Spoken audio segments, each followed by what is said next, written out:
गीता में भगवान कहते हैं व्यक्ति सुख के लिए भाग रहा है, लेकिन ये गलत है। सुख उसका डेस्टिनेशन नहीं है, तो शांति है। सुख क्या है? बहुत बड़ा घर बन जाए सुख है, बहुत बड़ी गाड़ी मिल जाए सुख है, अपना हवाई जहाज हो जाए सुख है, अपना हेलीकॉप्टर हो जाए सुख है, सुंदर पत्नी हो जाए सुख है, सुंदर बच्चे हो जाए सुख है। लेकिन जिन लोगों के पास ये सारी चीजें वो सुखी हैं ना। सुख डेस्टिनेशन है ही नहीं हमारी, सुख गंतव्य है ही नहीं हमारा। हमारा गंतव्य शांति है। और सुख की प्राप्ति कब होती है? जब बहुत चीजें जीवन में आ जाएं, तब सुख मिलता है। बहुत साधन इकट्ठे करने से सुख की प्राप्ति होती है, पर शांति त्याग से होती है। दोनों उल्टे हैं। हम चाहते कुछ शांति जैसा ही हैं, पर शांति नहीं चाह रहे हैं, हम सुख की कामना कर रहे हैं, इसीलिए तो बढ़ाते जा रहे हैं। जीवन में भार, इसका भी उसका भी, ये भी वो भी, ऐसा भी वैसा भी। भगवान कह रहे हैं शांति हमारा गंतव्य है। और शांति की प्राप्ति कैसे होती? बोले त्यागात शांति अनंतरम। त्याग से शांति मिलती है। तो भगवान कह रहे हैं मन लक्षणाम इमं कायम लब्ध्वा मद्धर्म अस्थित। वो मेरे लक्षणों से युक्त है उद्धव, उसका कल्याण जब नहीं होता। भगवान कहते हैं सबसे ज्यादा कष्ट मुझे होता है जब संसार के अरबों खरबों जीवों में भी एक व्यक्ति अपना कल्याण नहीं कर पाता। मुझे बहुत पीड़ा होती है। लेकिन जब मानव अपने कल्याण के मार्ग पर निकलता है, सिर पर उर्ध्वपुंड धारण करता है, मेरी कथाएं श्रवण करता है, मेरे धाम आता है, पवित्र नदियों में स्नान करता है, अपने विकार और अपने विचारों को शुद्ध करने का प्रयास करता है। उद्धव, मुझे भोग प्रिय नहीं लगता, मुझे वस्त्र प्रिय नहीं लगता, मुझे मालाएं प्रिय नहीं लगती, मुझे आरती प्रिय नहीं लगती, लेकिन एक व्यक्ति जब सद्मार्ग पर चलता है, मेरा नृत्य करने का मन होता है, मैं बहुत प्रसन्न होता हूं। क्यों? मुझे लगता अब ये मेरे पास आएगा, अब ये मुझे प्राप्त कर लेगा। अरे वो मेरा साथी है। साथी कैसे? ध्यान से सुनिए बंधु। संवाद क्या सुने? यहां पे साक्षात बैठे हैं उद्धव और कृष्ण, उनको देख लेंगे, उससे कुछ नहीं होगा।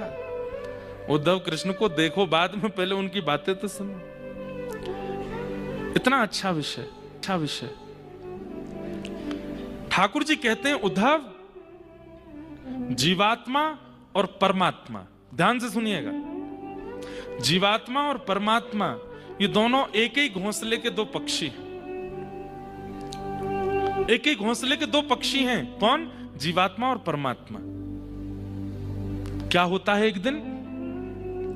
बोले जीवात्मा रूपी जो पक्षी है अपने घोंसले से एक दिन नीचे देखता है, और नीचे जब सृष्टि को देखता है तब वो परमात्मा से कहता है, अरे सुनो सुनो सुनो मित्र, मैंने कुछ अच्छा देखा। बोले क्या देखा? देखो कितने अच्छे पहाड़ हैं, कितनी अच्छी नदियां हैं, कितने अच्छे शहर हैं, कितने अच्छे बगीचे हैं, कितने अच्छे मैदान हैं। और फिर वो प्रकृति को दिखाते दिखाते जब प्रकृति का नाश करने वाले मानव की ओर जाता है, देखो ना ये कितना अच्छा आदमी है, इसके संबंध पत्नी से कितना प्रेम करता है, बच्चों से कितना प्रीति करता है, बुआ फूफा, ये सारे संबंध देखने के बाद में वो जीवात्मा रूपी पक्षी जो है मचलने लगता है।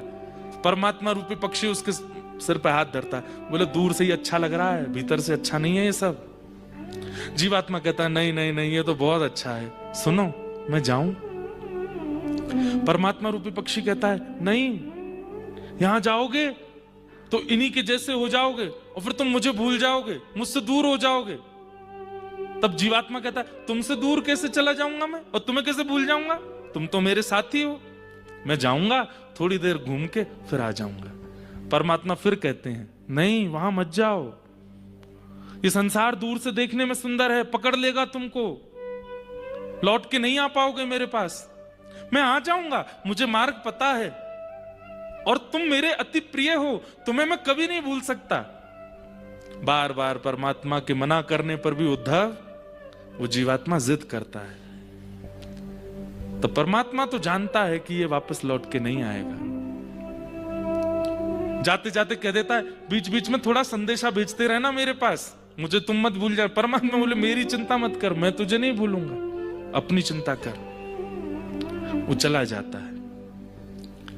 जब वो जाता है और जैसे ही संसार में जन्म लेता है, माता पिता भाई बंधु बुआ फूफा पत्नी मित्र सखा बच्चे सबके बीच में ऐसा रम जाता है, फिर परमात्मा को उसकी याद आती है। बोले पूछूं तो सही कब आएगा? तब किसी आचार्य को, किसी कथावक्ता को, किसी संत को अपने संदेश वाहक बना करके ठाकुर जी भेजते हैं। बोले उसको बताना कि वो मेरे से बिछड़ के आया है संसार में। जब कथावक्ता बताते हैं, व्यक्ति सुनता है, दक्षिणा लेने के लिए कुछ भी बोलते हैं। हमारा कोई संबंध नहीं परमात्मा से, हम तो दूर के हैं। हमारे तो ये हैं, ये बैठे हैं बगल में, ये है बगल में लिपस्टिक लगा के बैठी है जो, ये हैं बच्चे जो टोपा पहन के बैठे हैं आगे, वो थोड़े ही है हमारा, वो तो बहुत दूर है हमसे। बीच में कई संदेश ठाकुर जी आचार्यों के रूप में भेजते हैं, लेकिन फिर भी जीवात्मा चेतता नहीं। ठाकुर जी कहते हैं, उद्धव उस समय मुझे इतनी पीड़ा होती है कि मेरी कथाएं सुनने के बाद भी, मेरे धाम में आने के बाद भी, मैं मेरे संदेश वाहक आचार्यों से सुनने के बाद भी वो दोबारा संसार में ही रहता है, मेरे पत्रों को और मेरे संदेशों को अनदेखा कर देता है। तब मुझे बहुत पीड़ा होती है।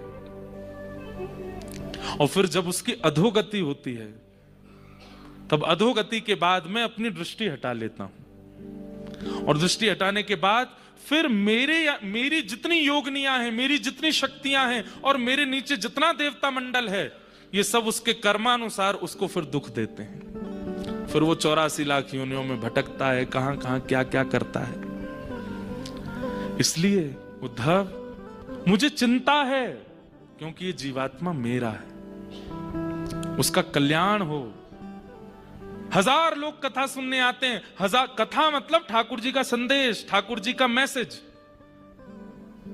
और जब उसको सुन के व्यक्ति वापस जाकर के अपने उन्हीं कार्यों में लग जाता है, तो ठाकुर जी कहते हैं अब भी नहीं चेता, इतना समझाया इतना बताया, लेकिन फिर से वापस वहीं चला गया।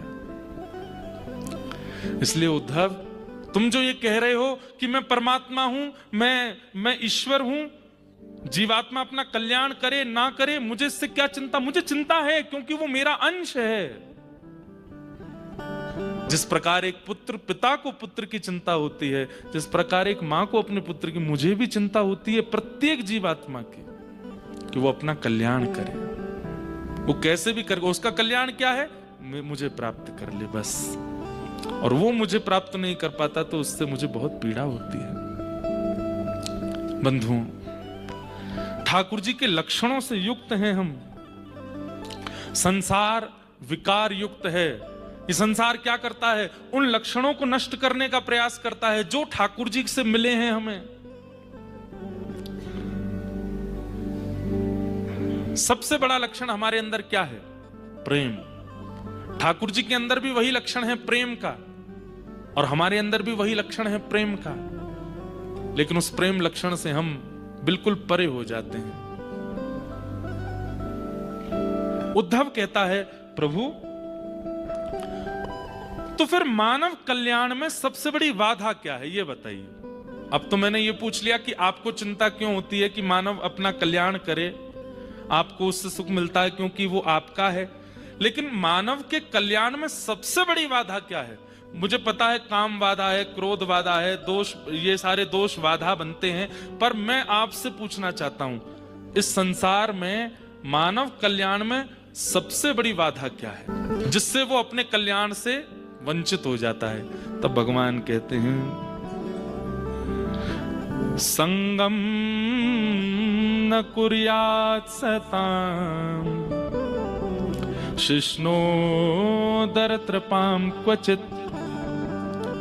अगर व्यक्ति सत्संग नहीं करता है और कुसंग में पड़ जाता है, दूषित व्यक्ति को देख करके, दूषित विचारधारा रखने वाले व्यक्ति से प्रभावित होता है, और प्रभावित होकर के मन में विचार करता है काश मैं भी ऐसा बन जाऊं, ये सबसे बड़ा उसका दोष है, जिससे वो मेरी प्राप्ति से बहुत दूर चला जाता है। समझ में आई बात? कुसंग और कुनीति से रहने वाले लोगों के प्रति आकर्षण बढ़ना हमारा। आजकल क्या होता है, सोशल मीडिया के द्वारा आदि आदि इतने साधन है, उनके द्वारा हम उनके प्रति आकृष्ट होते हैं जो थोड़े विचारों में सनातनी नहीं है, जो विचारों में दूषित क्रिया करते हैं, थोड़ा अलग तरीके का भाव व्यवहार रखते हैं। हम उनसे आकर्षित हो जाते हैं और उनसे आकर्षित होकर उन्हीं की तरह रहने लगते हैं, जिसके कारण भगवान कहते हैं मानव अपने कल्याण से सबसे ज्यादा वंचित हो जाता है। बड़े बड़े शहरों में आजकल युवा बिना विवाह के ही जिनसे प्रेम है उनके साथ रहने लगते हैं। अब ये कहां से शुरू हुआ? किसी से प्रभावित हो गए, वेस्टर्न कल्चर से प्रभावित होकर के अब वो आज भी करने लगे। उस पर हमारे वृंदावन के एक संत ने कह दिया तो कितने लोग उनके पीछे पड़ गए, कितने लोगों ने उनके बारे में गलत सलत कहना शुरू कर दिया। यही है, ठाकुर जी कहते हैं सबसे बड़ा अपने कल्याण में जो वादा है वो ये कि कुसंग और कुनीति से रहने वाले लोगों से व्यक्ति प्रभावित होते हैं और सत्संग और सुनीति बताने वाले लोगों का विरोध करने लगते हैं। उद्धव, सबसे बड़ा आत्म कल्याण में यह वादा है। आप किससे प्रभावित होते हैं, किसको देख करके जीते हैं, किसको देख करके आप आनंदित होते हैं, यहां से निर्णय होता है कि आप कैसे हैं। भगवान कहते हैं संग दोष के कारण उद्धव व्यक्ति अपने कल्याण से वंचित होता चला जाता है। श्री कृष्ण मिल गए, इसको आप किस भाव से देखोगे कि मेरे संग कृष्ण बैठते होंगे, मेरे संग कृष्ण खाते होंगे, मेरे संग कृष्ण सोते होंगे, मेरे संग कृष्ण डोलते होंगे।